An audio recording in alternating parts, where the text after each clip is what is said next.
Said everything goes through his lawyer now. Lisa sucked in a sharp breath. Oh. Oh? That was not the reaction I was expecting. You knew, didn't you? I pressed. Another silence, then finally. I had a feeling something was going on. He's been acting strange for weeks. My stomach twisted. Strange how? Secretive, she admitted. Meetings off the books. He started making a lot of wire transfers to an account I didn't recognize. And last week? She hesitated. What? I urged. Last week I overheard him talking to someone. I don't know who, but he said once she signs, it's all mine. She won't even know what she lost. I froze. Once she signs, it's all mine. A cold wave of realization washed over me. This wasn't just about a divorce. Alex was trying to cut me out of something big. Digging for answers. I ended the call with Lisa and went straight to Alex's home office. Even though he had moved most of his work online, he still kept physical files in a locked drawer. The lock? I knew the code. I knelt down, punching in the numbers. The drawer clicked open. Inside, a pile of neatly stacked financial statements, legal documents, and bank statements. My hands shook as I shuffled through them. And then I saw it. A statement for a bank account I didn't recognize. $8.6 million. I had to blink. Certain I was reading it wrong. $8.6 million. And the account? Only in Alex's name. I flipped through more pages, my pulse pounding. He had been transferring money into this account for over a year. Moving assets. Hiding wealth. And now he wanted me to sign divorce papers before I ever found out. My mind reeled back to David, the lawyer, and his immediate panic. He thought I knew. But I hadn't. Until now. Now I understood why David freaked out when I called. He knew I was entitled to half. And if Alex had already filed, he had probably told David that I was out of the picture. Clueless and compliant. Except now I wasn't. And I sure as hell wasn't going to let Alex get away with this. I pulled out my phone, staring at the screen. This time I wasn't calling Alex. I was calling David back. And this time he would tell me everything. I stared at the bank statement in my trembling hands. $8.6 million. A fortune I had no idea existed. Until now. Alex had been moving money for over a year. Slowly siphoning funds into a secret account under only his name. And now he wanted to cut me out completely. I felt a white-hot surge of rage. Not because of the money itself, but because of the betrayal. We had built a life together. A marriage I thought was real.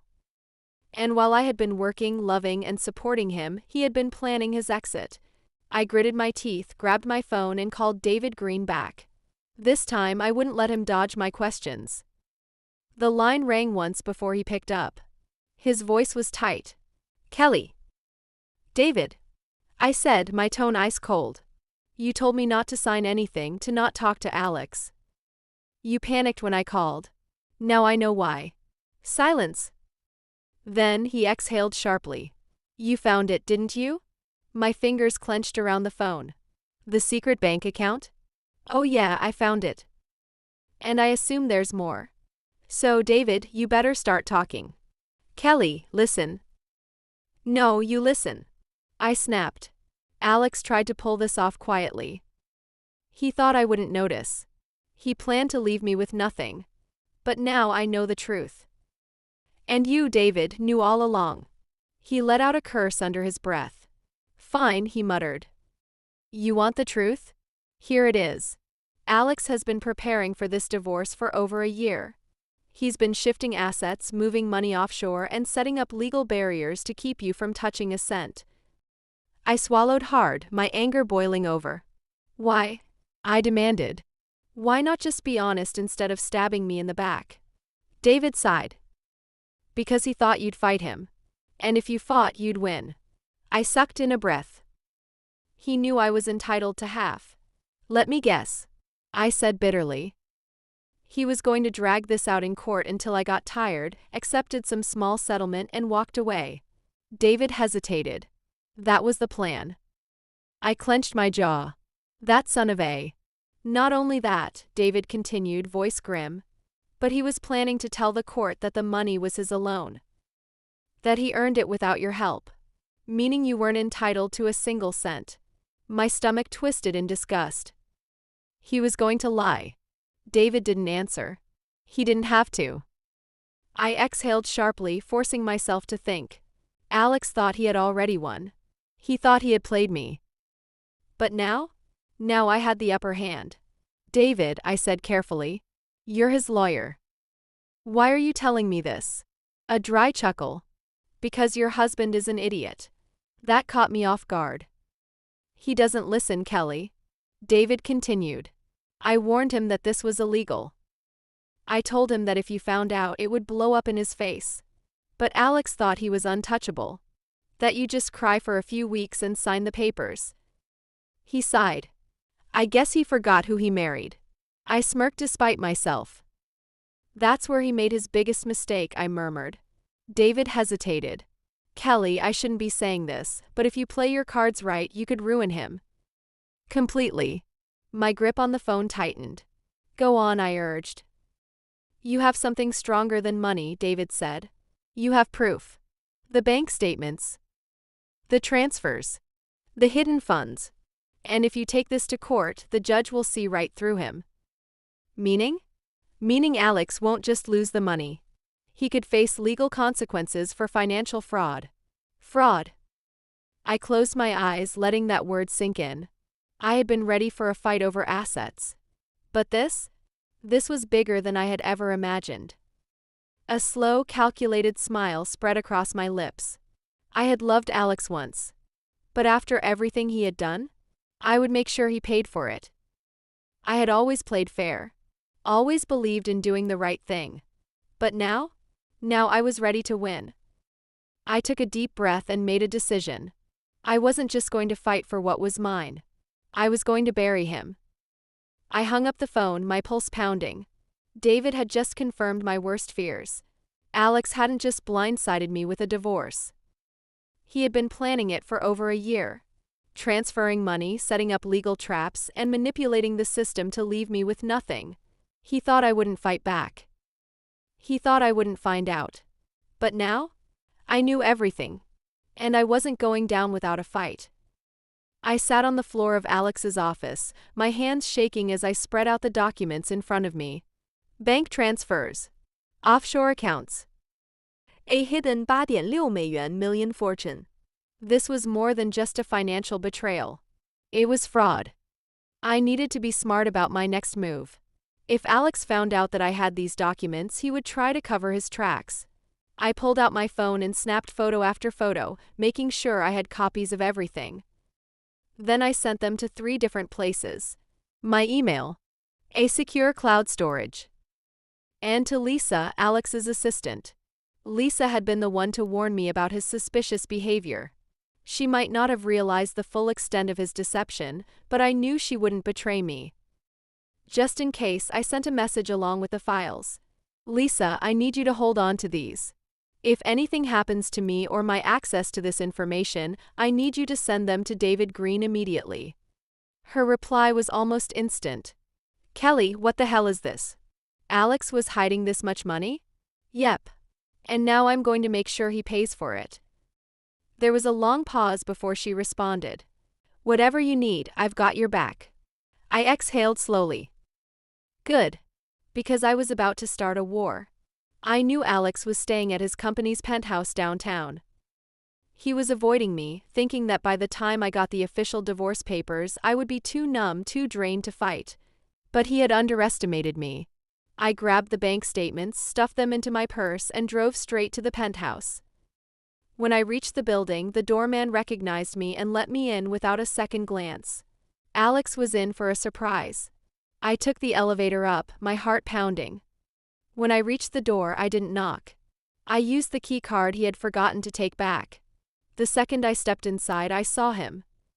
Sitting on the couch, drink in hand, looking completely relaxed, as if he hadn't just tried to ruin my life. When he saw me, his face twisted into annoyance. Kelly, he said, setting his glass down.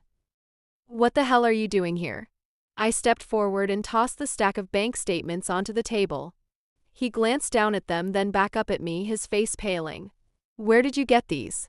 I crossed my arms. You really thought I wouldn't find out? He let out a forced laugh. Kelly, you don't understand. Oh, I understand perfectly. I cut him off. I understand that while I was being a loyal, loving wife, you were funneling millions into an account under your name alone. I understand that you thought you could file for divorce, leave me with nothing, and walk away scot-free. His jaw clenched. This is none of your business. I laughed, but there was no humor in it. None of my business? We are married, Alex. That means half of everything you have is legally mine. His eyes darkened. Not if I can prove that the money was mine alone. I stepped closer, lowering my voice. And how do you think a judge is going to react when they see these?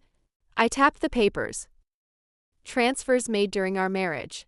Accounts you never disclosed. Money you were legally required to share. His face twisted with rage. You have no proof that I cut him off again. I have plenty of proof. And more importantly, I smiled. I have David. He froze. For the first time, I saw fear in his eyes. David wouldn't. Oh, but he did. I smirked. Your own lawyer told me everything. How you planned to lie. How you thought you could drag this out in court until I gave up. Alex's hand clenched into a fist. That idiot. That idiot knows you screwed up. And he knows that I have a legal right to half of everything you tried to hide. For a moment he said nothing. Just stared at me.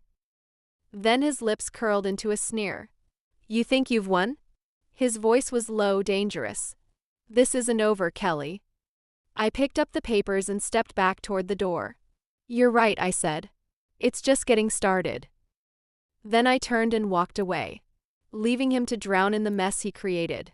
Alex thought he could intimidate me. That sneer. The way he spat out.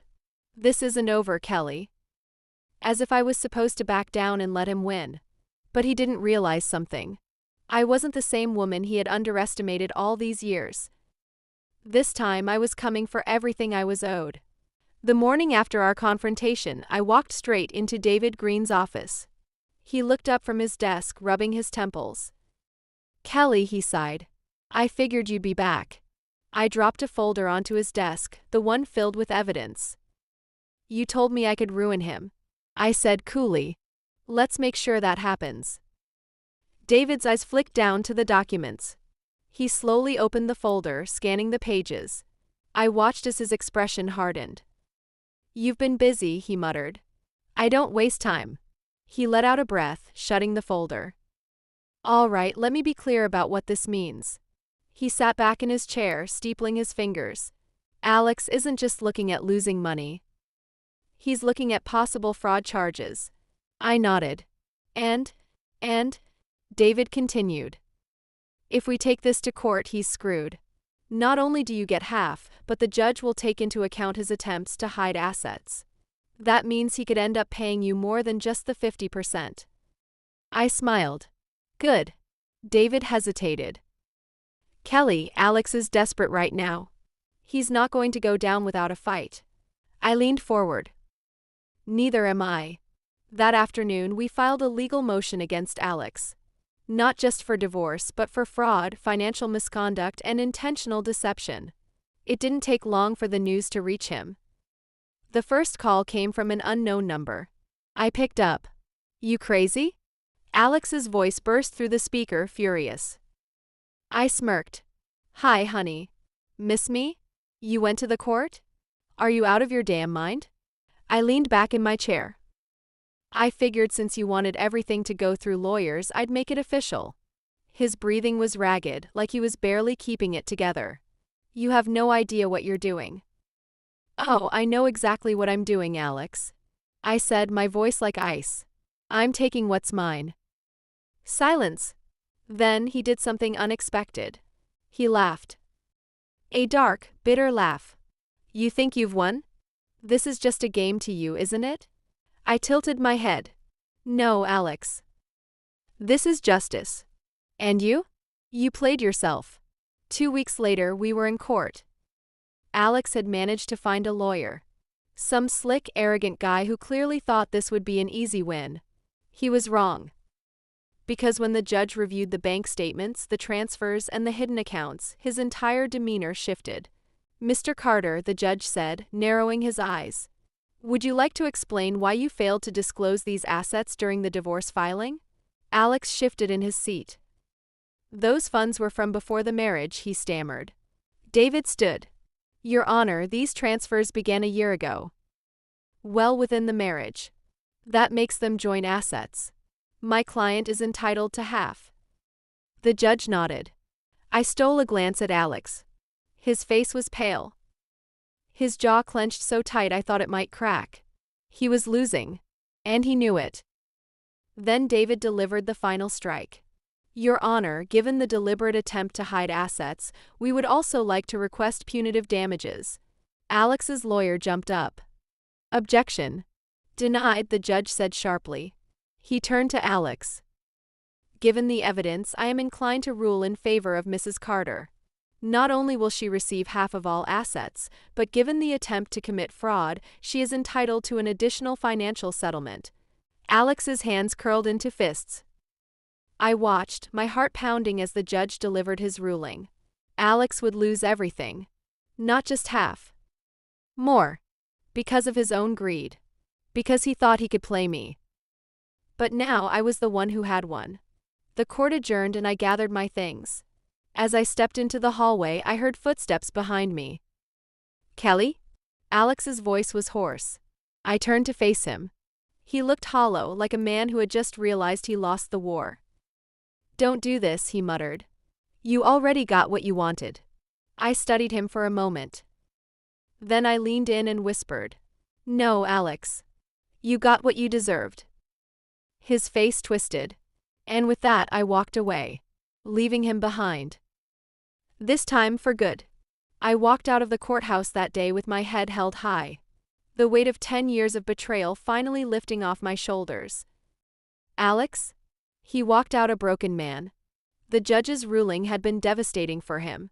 Not only did I get half of everything, I got more. The fraud charges tipped the scales in my favor, and the additional settlement meant that I was walking away with a fortune. Alex, on the other hand, was walking away with nothing.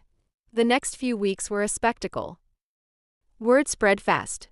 Alex had lost. And in his world of high finance and power-hungry investors, losing meant weakness. I heard through the grapevine that his business took a nosedive.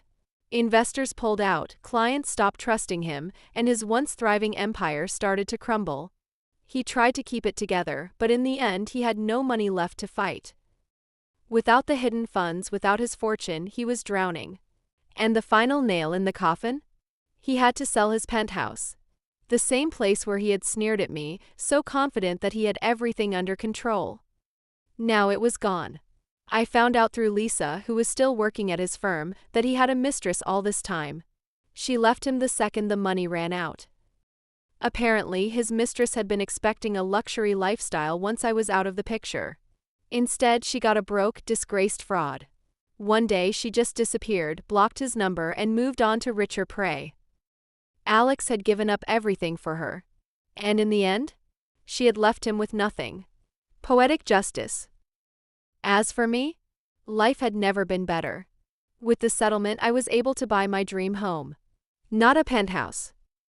Not some flashy trophy house. Number A, beautiful, peaceful place. One that felt like home. For the first time in years, I felt free. No more walking on eggshells. No more doubting myself. No more wondering if the person sleeping beside me was lying through his teeth. I had one. Not just the case. Not just the money. But my life back. One morning, as I was sipping coffee on my porch, I got a text message. From Alex. For a moment, I just stared at it, debating whether to even open it. Then, curiosity won. "Alex, can we talk?" I huffed out a laugh. Talk? Now? Where was that energy when he decided to end our marriage through a text? Where was that need to talk when he spent a year plotting against me? I didn't reply. Instead, I typed out something short. Me. No need. I've already said everything I needed to. Have a good life, Alex. Then I blocked his number. For good. I still remember the moment my phone buzzed, a notification popping up on my screen. It was a message from Alex, my husband of 10 years. A message that shattered everything I thought I knew. I don't love you anymore. I want a divorce. From now on, all contact will go through my lawyer. That was it. No explanation. No apology. Just a cold, calculated decision sent in a text message. At first, I thought it was a joke. A cruel one. My fingers trembled as I stared at the screen. Alex was at work. Or at least that's where he was supposed to be. There were no warning signs, no late-night arguments, no hints that he had checked out of our marriage. We weren't perfect, but I believed we were solid. So why was he ending it like this? I tried calling him. No answer. I texted back. No response. Confusion turned into panic, then anger. A decade of marriage, and this is how he ended it? A text? Not even the decency to face me? I took a deep breath, forcing myself to stay calm. Maybe he was going through something. Maybe this was a mistake. But something about the way he worded it felt off. The fact that he immediately cut all communication and directed me to his lawyer wasn't just cold. It was premeditated. My gut told me there was more to this. And so I made a phone call. To his lawyer. The line rang twice before a deep, polished voice answered. This is David Green. How can I help you? I cleared my throat, trying to steady my voice. David, it's Kelly. Alex just sent me a text saying he wants a divorce. You're his lawyer, right? There was silence. Too long of a pause. A hesitation that made my skin prickle. Then he exhaled sharply, as if something had just gone terribly wrong. M.R.S. Carter. His tone changed, now laced with a tension that hadn't been there before. Are you saying Alex has already filed for divorce? A chill ran down my spine. Why was he asking me this? Shouldn't he already know? I swallowed. I don't know if he's filed yet. All I got was a text telling me it's over and that all communication needs to go through you. Another pause. Then suddenly the lawyer's voice rose, frantic and panicked. God damn it, Alex, you idiot. He shouted. Not at me, but at someone in the background. I heard the sound of papers shuffling, a chair scraping against the floor. Something was wrong. Very, very wrong. When he spoke again, his voice was lower but rushed, urgent. Listen to me carefully, Kelly. Have you signed anything? Ein Dokument. I shook my head, though he couldn't see me. No? Nothing? Just the text. Good. Don't sign anything. Don't agree to anything. And for the love of God, don't talk to Alex. My pulse pounded in my ears. What's going on? I demanded. Why are you yelling? A door slammed on the other end of the line, followed by muffled voices. Then David lowered his voice, speaking fast. Kelly, I'm not supposed to be telling you this, but your husband has been keeping secrets from you. Huge secrets. If he divorces you before you find out, he keeps everything. Find out what? My throat felt dry. What are you talking about? David let out a heavy sigh. Look, I need to go. But I'll say this. Alex screwed up. Big time. And if he sent that text before I could finalize everything, then you still have a shot at getting what you're owed. What am I owed? I pressed. But then the line went dead. I pulled the phone away from my ear, staring at the screen in disbelief. I had called expecting the usual legal formalities, maybe a cold explanation from a detached lawyer. But this? Panic. Fear. Secrets. My marriage wasn't just over. It was a trap. And now I needed to find out what Alex had been hiding. Before it was too late. My fingers tightened around my phone, my mind racing with the lawyer's last words. Your husband has been keeping secrets from you. If he divorces you before you find out, he keeps everything. I read the text from Alex again. It felt different now. Less like a cold goodbye. And more like a carefully crafted move. I had spent 10 years building a life with this man. And now, in a matter of minutes, it felt like I didn't even know who he was. My instincts screamed at me to call him, demand answers. But David the lawyer had warned me against that. Instead, I needed information. I paced my living room, heart hammering. My mind went back to the last few months, searching for anything strange I might have missed. Alex worked in finance, managing investments. And while he had always been secretive about money, I never thought much of it. Had he been hiding something all along? I needed to talk to someone who might have answers. I scrolled through my contacts, hesitating before pressing call on the one person who might know something. Lisa. Lisa had been Alex's assistant for years, practically running his office. She and I weren't close, but she had always been kind to me, and she knew Alex's work habits better than anyone. The phone rang. Once. Twice. Then she answered. Kelly. Her voice was surprised, wary. Lisa, hey. Sorry to call you out of nowhere, but have you talked to Alex today? A brief pause. No, not really. Is everything okay? I swallowed, forcing my voice to stay steady. He texted me saying he wants a divorce. Out of nowhere.